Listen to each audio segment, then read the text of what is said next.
نحمده ونصلي على رسوله الكريم أما بعد. أعوذ بالله من الشيطان الرجيم. بسم الله الرحمن الرحيم.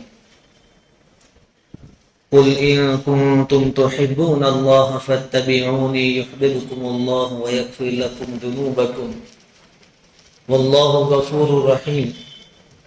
قل أطيعوا الله والرسول فَإِن تَوَلَّوْا فَإِنَّ اللَّهَ لَا يُحِبُّ الْكَافِرِينَ. صدق اللہ العظیم. بزرگوں اور پیارے بھائی،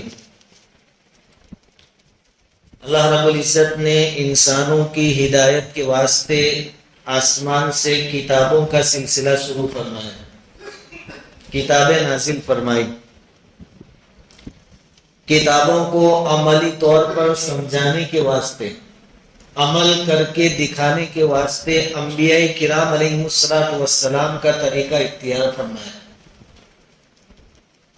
یعنی کتاب اللہ بھی آئی اور رجال اللہ یعنی اللہ کے نبی اور رسول بھی دنیا میں آئے.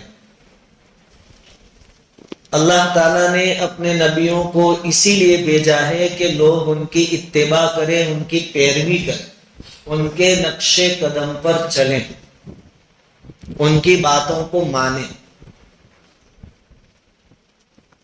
اور نبی کی اتباع اور پیروی اتنی ضروری چیز ہے، آپ اندازہ لگائیے کہ حضور صلی اللہ علیہ وسلم نے ارشاد فرمایا کہ اگر آج کے دور میں حضرت موسیٰ علیہ السلام بھی زندہ ہوتے تو ان کو بھی میری پیروی کرنی پڑتی. میری اتباع کیے بغیر ان کو بھی کوئی چارہ کار نہیں تھا.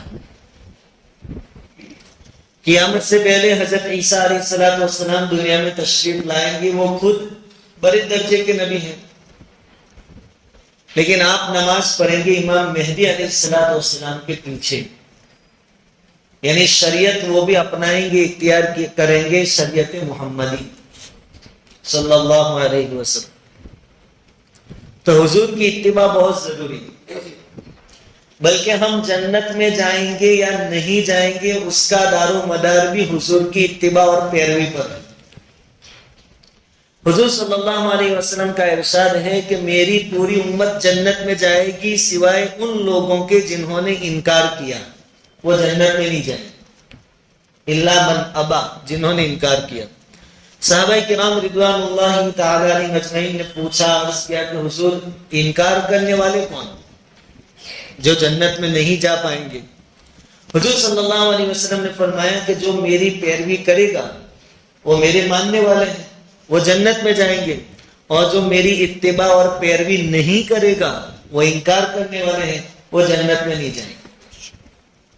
تو جنت میں جانا نہ جانا اس کا دار و مدار بھی حضور کی پیروی پر ہے. آج کے ماحول کے حساب سے حضور صلی اللہ علیہ وسلم کی اتباع اور پیروی کا ایک درجہ فکری سوچ یہ بھی ہے، ایک پہلو یہ بھی ہے کہ حضور کی حدیثوں کو حجت اور دلیل مانیں. جس طریقے سے قرآن پاک سے احکام ثابت ہوتے ہیں شریعت کے، اسی طرح حضور کی حدیثوں کو بھی حجت اور دلیل ماننا ضروری ہے.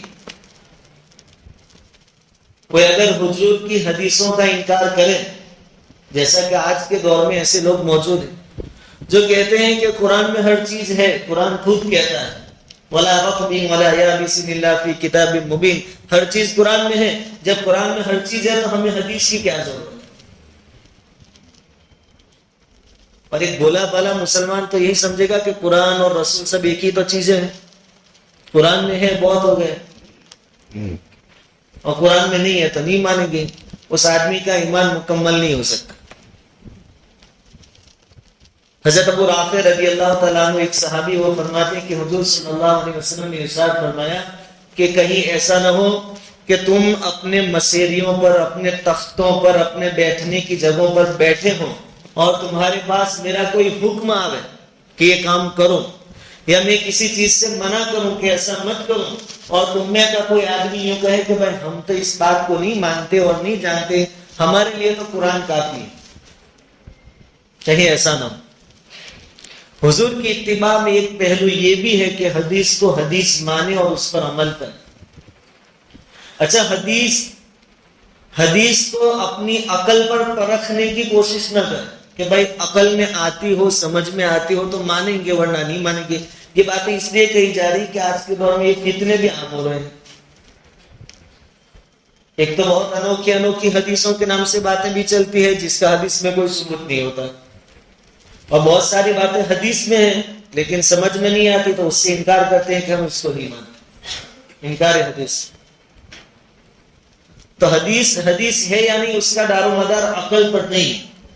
حضرت علی رضی اللہ تعالیٰ عنہ نے یہی بات بیان فرمائی کہ اگر دین کا دار و مدار عقل پر ہوتا تو ہم جو موزوں کے اوپر مسح کرتے ہیں، ٹھنڈی کے سیزن میں ہم جو موزے پہنتے ہیں پیروں میں، اس پر مسح کہاں کیا جاتا ہے؟ اوپر کیا جاتا ہے.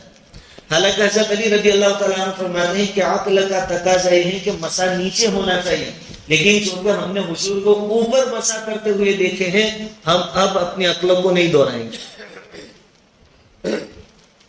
تو انکار حدیث سے، حدیث کا انکار کرنے سے اپنے آپ کو بچائے. یہ بھی حضور کی اتباع اور پیروی ہے. صحابہ کرام کے نزدیک حضور کی حدیث کا انکار تو کوئی تصور ہی نہیں تھا، کوئی انکار کر ہی نہیں سکتا تھا. لیکن بظاہر کبھی ایسا محسوس ہوتا کہ فلاں حدیث کے احترام کے خلاف بات کرتا ہے، حدیث کا انکار کرتا ہے. نہیں، انکار تو برداشت ہوتا ہی نہیں تھا صحابہ کرام سے، بلکہ حدیث کے احترام کے خلاف کوئی بات کرتا وہ بھی صحابہ کرام برداشت نہیں کرتے تھے.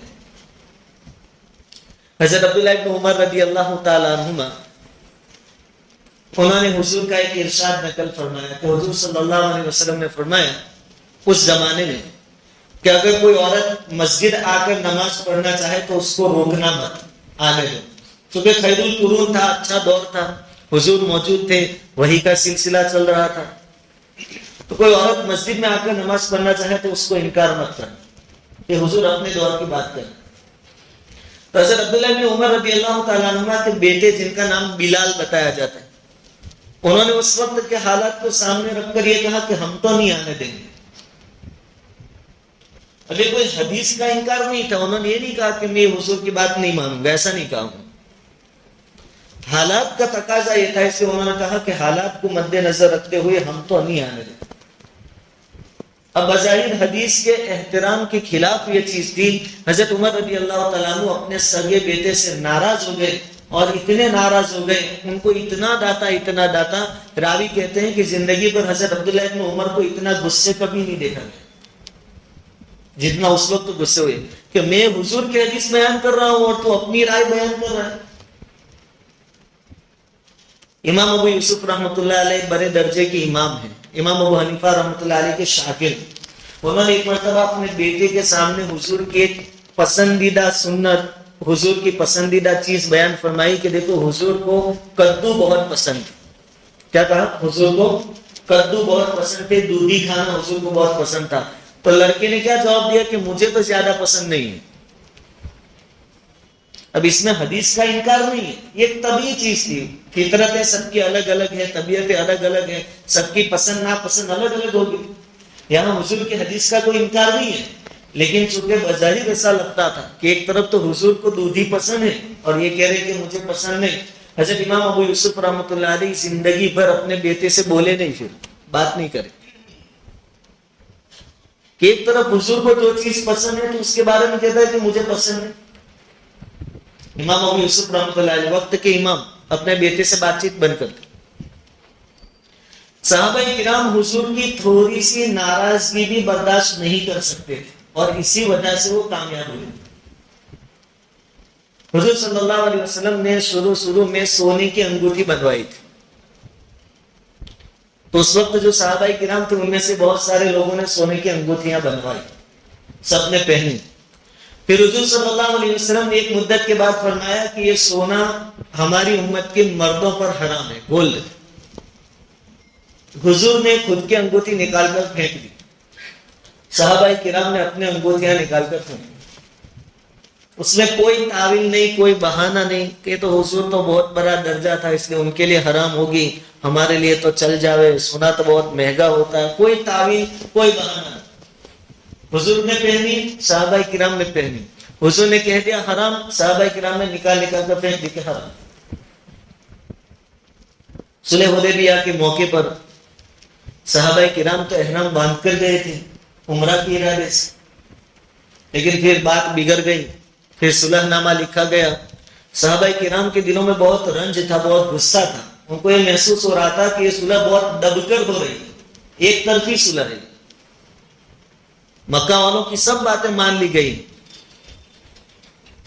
اس لیے حضور نے صحابہ کرام سے فرمایا کہ احرام کھول دو اور جانور جو لائے ہیں وہ قربان کر دو، ذبح کر دو. لیکن کوئی صحابی احرام کھول نہیں رہا، سب غصے میں تھے.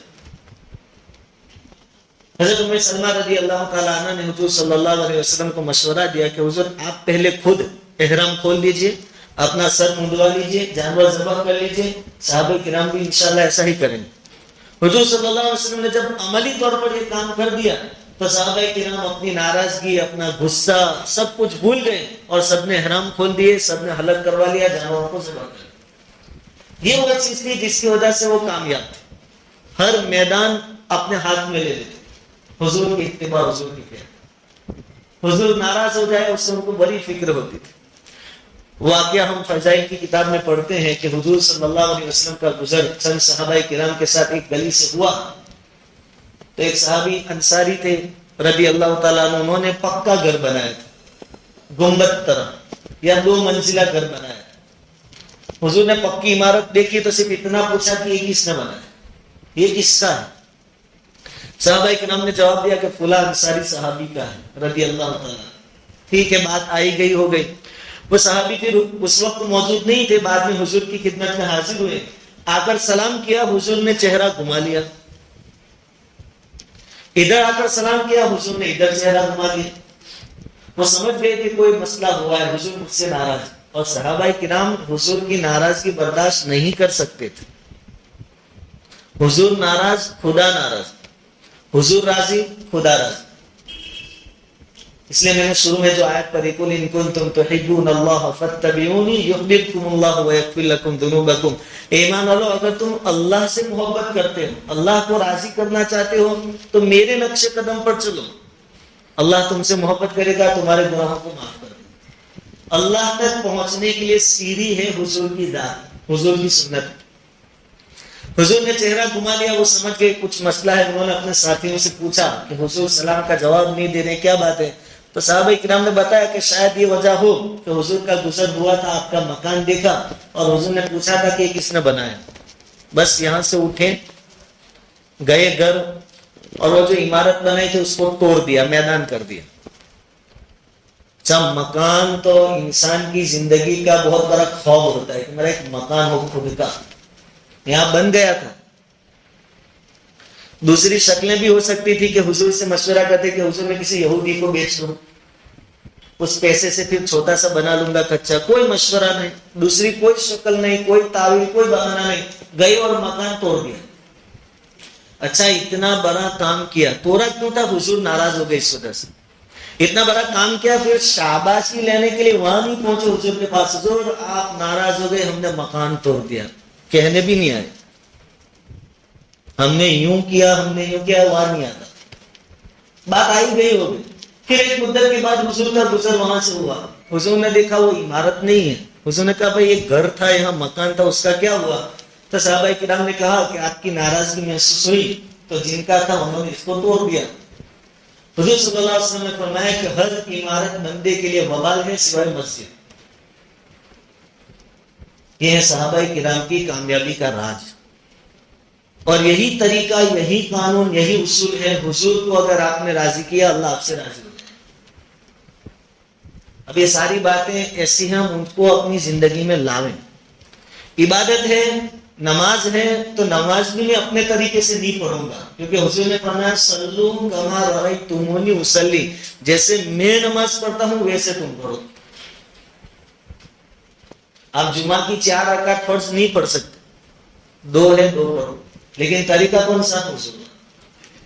آدمی حج کے لیے جاتا ہے تو اپنے من مانی طریقے سے نہیں.